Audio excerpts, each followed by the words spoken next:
Good morning friends, how are you? I hope you all are fit and fine. So friends, in this video we are going to learn two new advanced structures. Actually I have uploaded two advanced structures videos.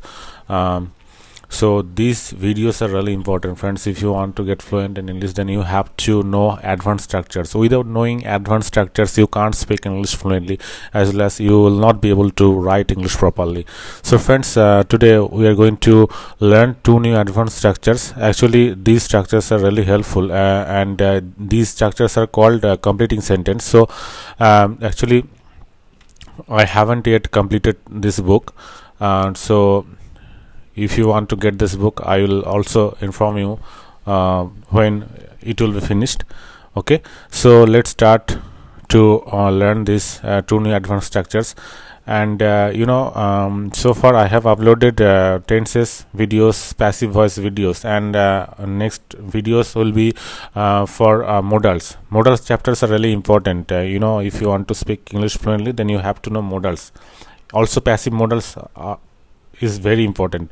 So I will upload this video one by one. So today's lesson is two advanced lessons, two advanced structures. তো দেখো আজকের যে advance structures দুটো রয়েছে সেটা কি structure, যাবো কি যাবো না। ওকে, এই স্ট্রাকচার দুটো, আর একটা হচ্ছে কি যাবো কি না বুঝতে পারছি না।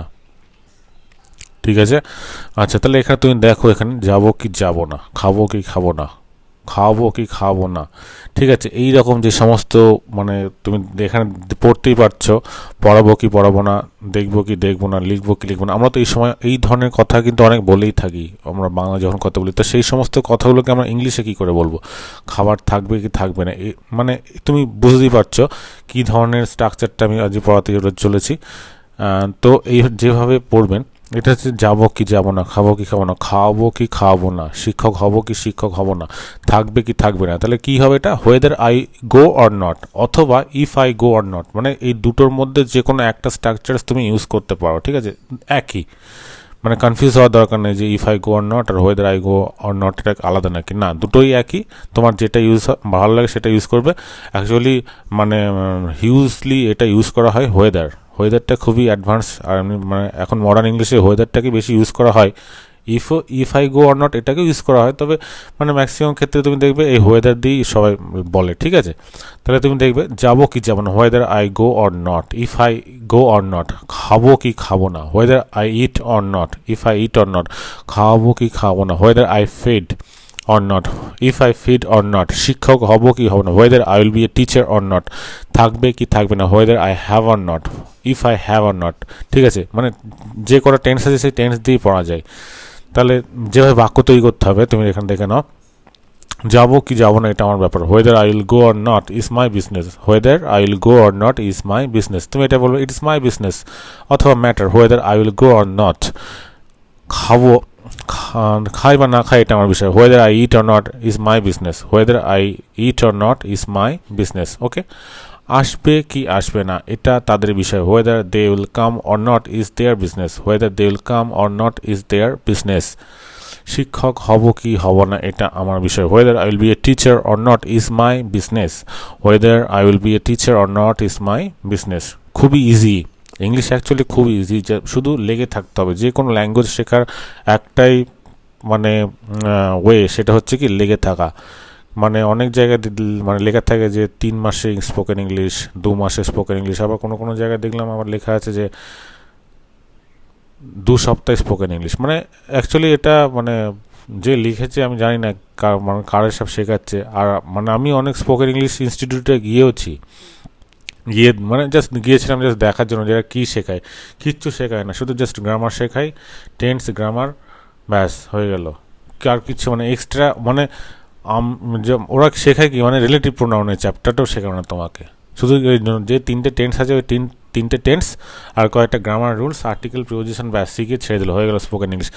মানে আসল যে মানে কি বলে যে কমপ্লিটিং সেন্টেন্সে যে চ্যাপ্টারটা আমি পড়াচ্ছি, এই যে চ্যাপ্টারে কী করে মানে সেন্টেন্সকে কানেক্ট করতে হয়, কানেক্টর, লিঙ্কার্স, হ্যাঁ, কনজাংশন, এই সমস্তগুলো শেখাই না।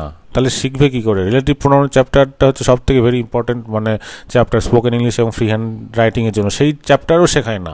তাহলে কী শেখাবে স্পোকেন ইংলিশ সেন্টারে? তাই আমি বলবো যে ইউটিউব দেখে এবং যা রেফারেন্স মেটেরিয়ালস রয়েছে আমাদের আশেপাশে যে নিয়ারবাই সবগুলোতে, সেখানে যা যা মেটেরিয়ালস রয়েছে এনাফ স্পোকেন ইংলিশের জন্য আর ফ্রি হ্যান্ড রাইটিংয়ের জন্য, কোথাও যাওয়ার দরকার নেই। ঠিক আছে, তো আর বেশি কথা বাড়াবো না, শুরু করে দিই। আসবে কি আসবে না তাদের বিষয়, whether they will come or not is their business. শিক্ষক হব কি হব না এটা আমার বিষয়, whether I will be a teacher or not is my business. খাবার থাকবে কি থাকবে না এটা আমার জানার বিষয় না, it's not a matter of knowing me whether there will be food or not. গিয়েছে কি গিয়েছে না সেটা আমার জানার কথা না, it's my business matter if he has gone or not. Sorry, it's not my business matter if has he gone sorry, এখানে it's not my business or matter হবে if he has gone or not. Okay, ভুল হয়ে গেছে লেখাতে। ওকে, তো এটা এখানে তুমি দেখো এরূপ মানে যাবো কিনা বুঝতে পারছি না, ডোন্ট আন্ডারস্ট্যান্ড।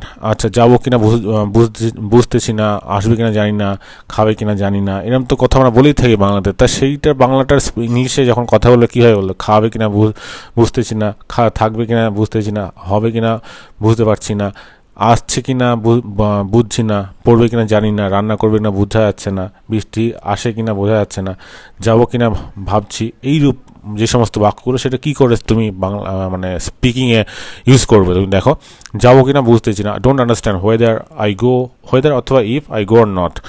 আসবে কিনা জানি না, don't know if he will come or not. Whether I don't know if he will come or not. Okay, দেবে কিনা জানি না, don't know understand whether he gives, don't understand whether he gives. হবে কিনা বুঝছি না, don't know if he will be, don't know if he will be. আছে কিনা জানি না, don't understand whether he has or not, whether he has or not. আছে কিনা জানি বুঝতেছি না, ডোন্ট আন্ডারস্ট্যান্ড হোয়েদার অথবা if has or not.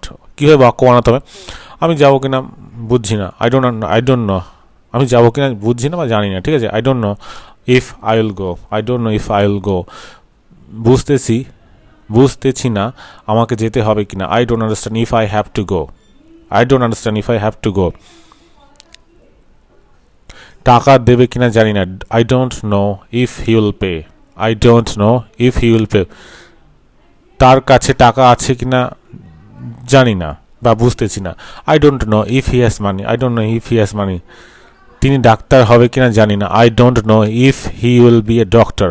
So friends, এটাই আজকে এই দুটো স্ট্রাকচারই ছিল। দেখো, মানে খুবই ইম্পর্টেন্ট দুটো স্ট্রাকচারস তোমাদের আমি শেখালাম। এবং অ্যাকচুয়ালি কি মানে এই পর্যন্ত আমি মোটামুটি 7-8টা স্ট্রাকচারস আমার হয়ে গিয়েছে কিন্তু। ঠিক আছে, তবে গত ক্লাসে আমি মানে স্ট্রাকচার মানে শুরু করেছি অ্যাডভান্স লেভেলের স্ট্রাকচারগুলো, মানে টোটালি তোমার 7-8টার উপরে স্ট্রাকচার হয়ে গিয়েছে।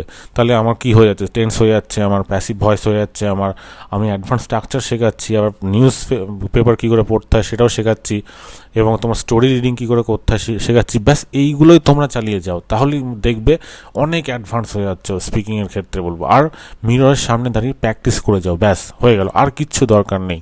ঠিক আছে, তাহলে এইভাবে তোমরা শুধু মানে এই ক্লাসগুলো দেখলেই হবে না, খাতা কলম নিয়ে বসতে হবে এবং নোট করে নিতে হবে।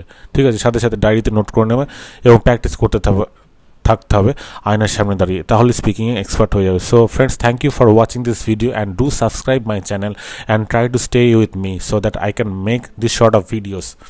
Thank you friends, thank you for watching this video.